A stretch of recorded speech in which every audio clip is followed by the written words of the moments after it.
What other great mysteries have finally been solved? In 1981, a Soviet submarine ran aground in Swedish waters. This was a huge deal, although the Soviets claimed the sub was in distress and didn't purposefully enter Swedish waters. Basically, everyone in Sweden saw it as evidence that their waters were being invaded by spy subs. Plus, they did some snooping of their own and determined that the sub was emitting radiation, meaning it had nukes on board. So they went along with the Soviets' clearly false claim about accident and helped get the sub out of there, but panic was in the air. So the Swedes did exactly what you'd expect, and they prepared for more Soviet subs. I mean, when you see one Soviet sub, surely there are more, right? So Sweden developed advanced acoustic technology to detect subs, and they created a plan to basically seal off the waters when they heard a sub. And wouldn't you know it, a year later, they found a Soviet sub. Well, they didn't find it, but they absolutely heard it. And they cut off the bay and figured they just had to hunt the sub down. But after a month, they couldn't. They gave up and reopened the bay, but they assumed the sub found a way out. But they'll get it next time. And then it happened again. But they couldn't find it again. And then again and again, with no clear pattern for a decade. What the heck? Thankfully, the Berlin Wall fell and the Soviet Union collapsed. So, no more subs, right? Niet. Because the Russian subs are still coming. Wait, what? Okay, so now nothing is making sense. At this point, the Swedish military brought in outside experts to figure out what was happening. This included oceanographer types, who were obvious experts in the surrounding waters. The military then played the audio evidence of the Soviet submarines, only to be told they weren't submarines at all. They were fish, and the propeller-like sound was water being released from their swim bladders. And that is the story of how the Swedish military spent 10 years and tens of millions of dollars chasing gassy, tooting fish. This is a personal family mystery that got solved a few years ago, so nothing that would have gotten media attention. But my maternal great-grandmother once ran away from home to the big city, and came back pregnante. She refused to disclose anything about the father. Either way, even down to my generation, we've had unusually shaped feet. Rather flat with a strange angle, and it's made most regular shoes uncomfortable. It's not so bad for me, I take physically more after my paternal side of the family, but my brother and mother have it real bad. So does my cousin, who ended up seeking the help of a physical therapist. The therapist said that her feet are truly unusually shaped, and referred her to a specialist doctor who's an expert on feet. Apparently that's a thing. The doctor examined her feet and said that the only place in the world with distinct feet like this is a certain county in France with winemakers who've been stomping on grapes for centuries. He said that he's 99% certain that the feet come from there, that we must have close family lineage from that place. My cousin told our family and we were very confused. We most certainly don't have French relatives, until we realized great-grandma. The city she ran away to was known to house traveling craftsmen from all over the world. She must have hooked up with a French winemaker. We joke now that she had rolled over in her grave because this strange foot doctor had discovered her great secret. How many generations of vintners do you have to have in one place for people to develop special grape-stomping feet? That's fascinating. I thought physical characteristics like this took thousands of years to develop into a norm. Did these people all just stay put in one place? Did no one migrate? That's a very stable community right there. Thanks for sharing. 3 Secrets of Fatima, a series of apocalyptic visions and prophecies which were purportedly given to 3 young Portuguese shepherds on 13th of May 1917. The first 2 secrets were revealed, but the third was considered too shocking and dangerous by the Vatican to ever be made public. Until it was released, after all, and it was, well, a bit of a letdown. Lyle Stevic. I'm surprised he hasn't been mentioned here already. He was a John Doe case of a man who decided he didn't want to be alive anymore and acted on that in a motel in Amanda Park, Washington in September 2001. He signed into the hotel under the name Lyle Stevic, which wasn't his real name, and he was found dead in his room, suspended in the closet, with money left for the room and a note that just said he was self-deleting. No identifiable information was found on him. Police investigations at the time did not produce any results. He was only identified in 2018 via DNA analysis, but his family chose not to reveal his true identity. The true identity of Benjamin Kyle, the guy who had amnesia after being found unconscious in a Burger King dumpster. Genetic research discovered his name was William Burgess Powell. His story is still pretty crazy, as it was discovered that at some point in his life, he had abandoned his family and all of his possessions to live on his own. And there are still no official records of him for the 20 years prior to him being discovered in the dumpster. Mary Toft. I mean, really, what the frick? Basically, this woman starts giving birth to copious amounts of rabbit parts. Woman taken to London and studied under intense supervision, and it turns out she was shoving the pieces up there days before the publicity. Oh. Human spontaneous combustion. It's not really a thing. It's actually where there was an overlooked source of ignition, then subcutaneous fat is absorbed into clothing and acts like a wick. Basically, they're a human candle.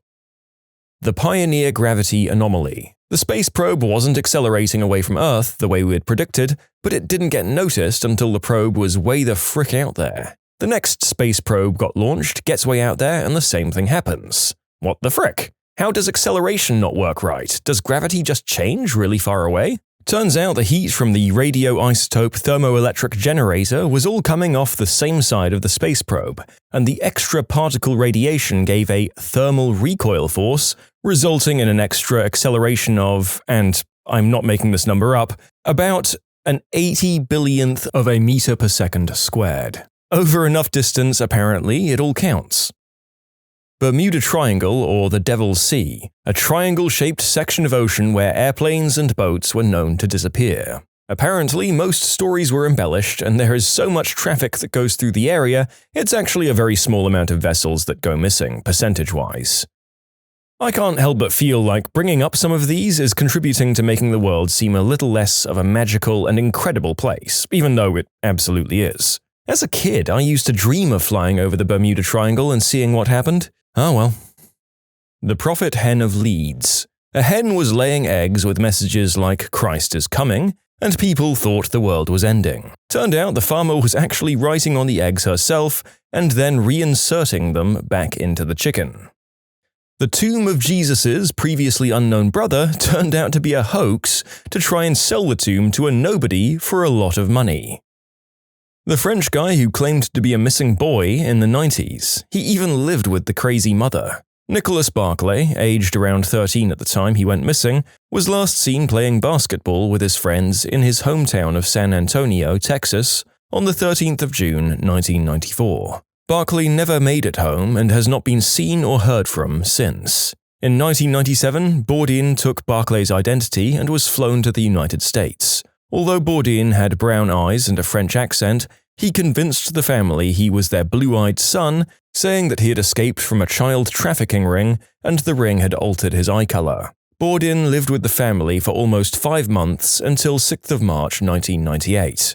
The craziest part is they recently found out the brother was the murderer and murdered Barclay with permission of his mother. And the only reason the French guy got away with it is because the family didn't want to reveal that they knew who killed Barclay.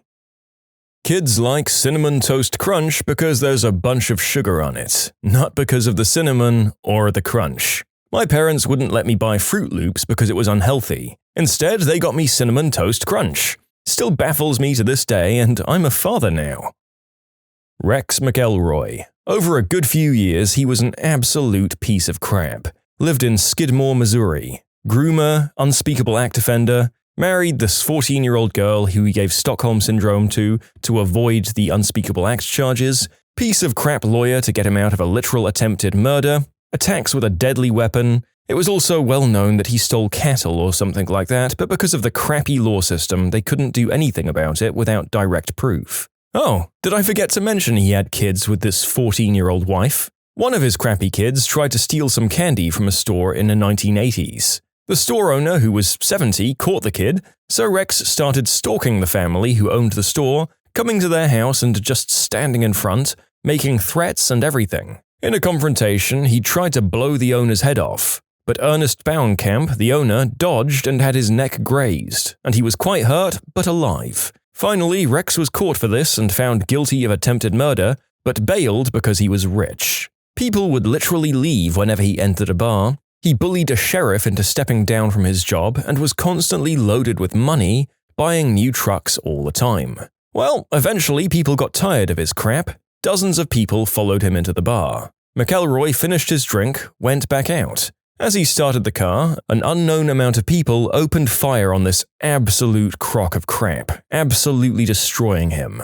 As a matter of fact, they wanted him dead so bad that they found revolver casings on the ground, meaning someone had enough time to reload an entire revolver. There were numerous shooters, and the Stockholmed wife called out one shooter, but every other person there, of around 50 people, said they saw nothing, and hell, some even said that they heard nothing. So yeah, the guy was dead after near a damn decade of ruining this little town. Investigations were concluded, with nobody charged, no proper testification, and nobody sentenced. But we all know it was the townsfolk, and McElroy deserved it. You can submit your own stories to be featured here on the channel. The story submission link is in the description below. And if you want to listen to some vibey music in the background, check out easymode, also linked below, and subscribe. Roman concrete that resisted seawater, and the missing Roanoke colony. The lost recipe for the concrete turned out to be something we misinterpreted, and the Roanoke colony was abandoned because the settlers decided to live and mix with the natives. DNA tracing was actually able to connect this. Turns out the settlers just went to live with the natives and everyone knew it. People just refused to believe that white settlers needed help from Indians. Chupacabra has been pretty much explained by a guy who investigated it for 5 years and wrote a book called Tracking the Chupacabra. Long story short, the initial witnesses thought the movie Species was a documentary. Most subsequent sightings and bodies were wild animals that looked weird because they had mange. Molyneux's problem. If a man born blind can feel the difference between shapes such as spheres and cubes, could he, if given the ability to see, distinguish those objects by sight alone, in reference to the tactile schemata he already possessed? The answer is no. Well, the person who wrote that submission has been a little glib in their answer, but I do understand that we probably obtained the answer because we now have some limited capacity to give sight to those born blind, so that's cool. The Marfa Mystery Lights. Small town in West Texas has lights that can be seen dancing off the horizon in a certain spot some nights. For many years, the source of the light was not known, and explanations ranged from a mass hysteria to the ever-popular UFO. One researcher finally figured it out. The elevation changes and desert air would occasionally combine to distort and project headlights from cars on a highway several miles away. Reports of the mystery lights from the times prior to the highways or automobiles are probably campfires in the general area of the highway. Like many highways, the area was already used as a road for quite a while. How the ancient Egyptians built the pyramids. A French architect figured it out. They used an internal ramp system. Some of the turn stations for the ramps are still there. Really quite brilliant. The solution does not disappoint.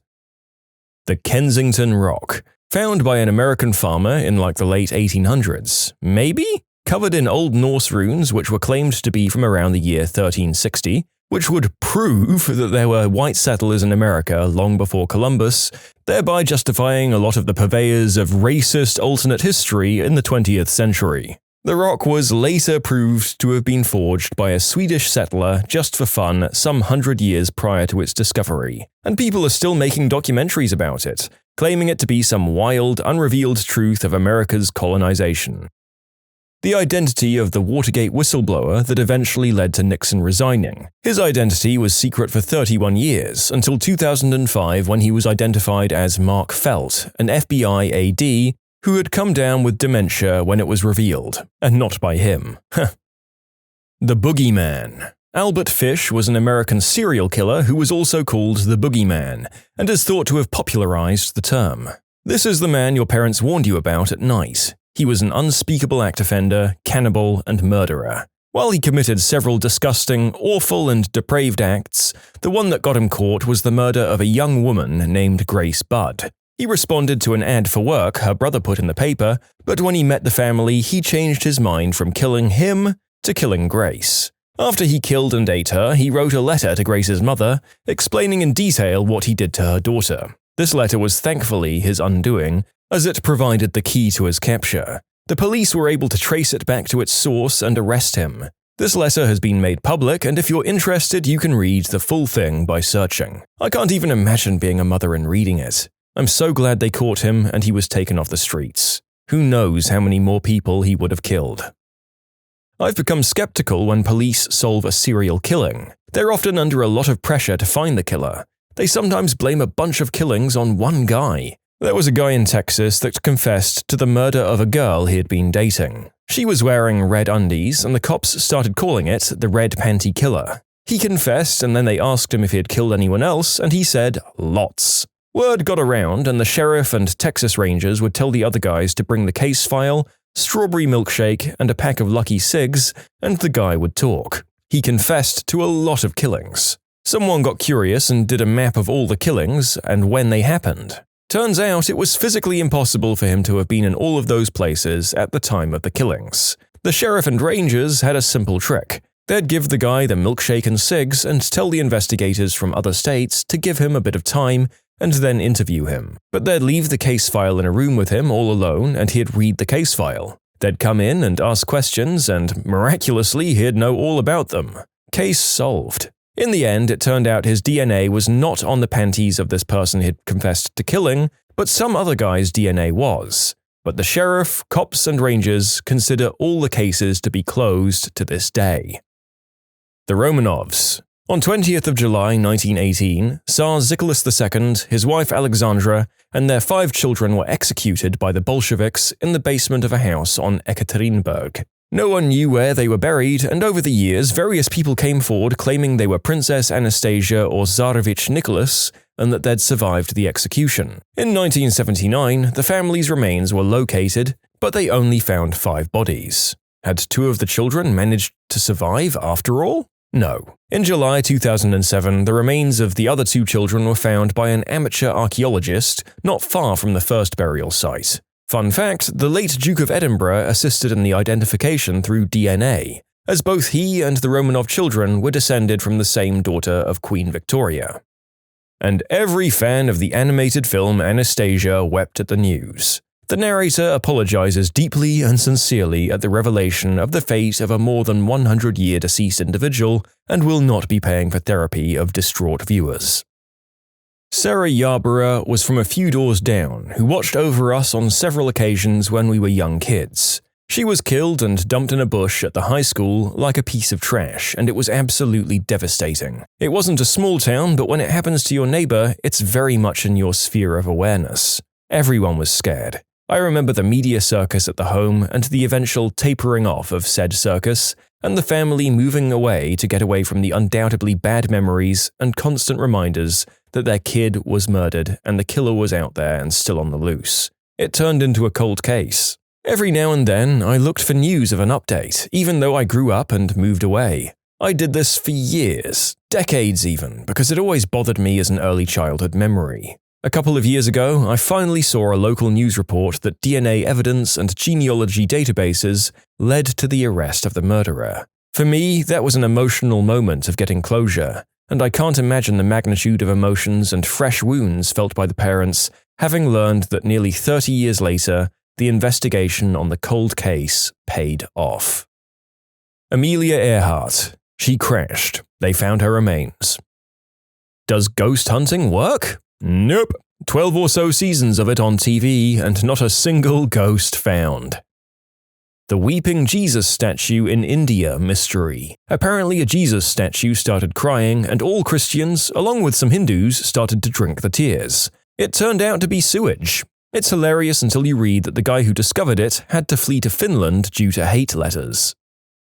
The Hanging Gardens of Babylon have long been a mystery since no archaeological evidence was ever found for any such garden in Babylon. King Nebuchadnezzar, who many associate with the gardens, was not known to have enacted any major works of engineering, which would have been necessary to water the gardens. Many have suspected that they may never have existed at all. A popular modern theory is that the gardens weren't Babylonian but actually Assyrian. The Assyrian king Sennacherib was well known for his waterworks and aqueducts, and his palace in Nineveh was documented to have lavish gardens. It's believed that people mistakenly attributed the gardens to Babylon. The name Babylon means Gate of the Gods, and was used to describe several cities in Mesopotamia. Nineveh's gates was named after different gods by Sennacherib, so it would have been likely to have been referenced that way.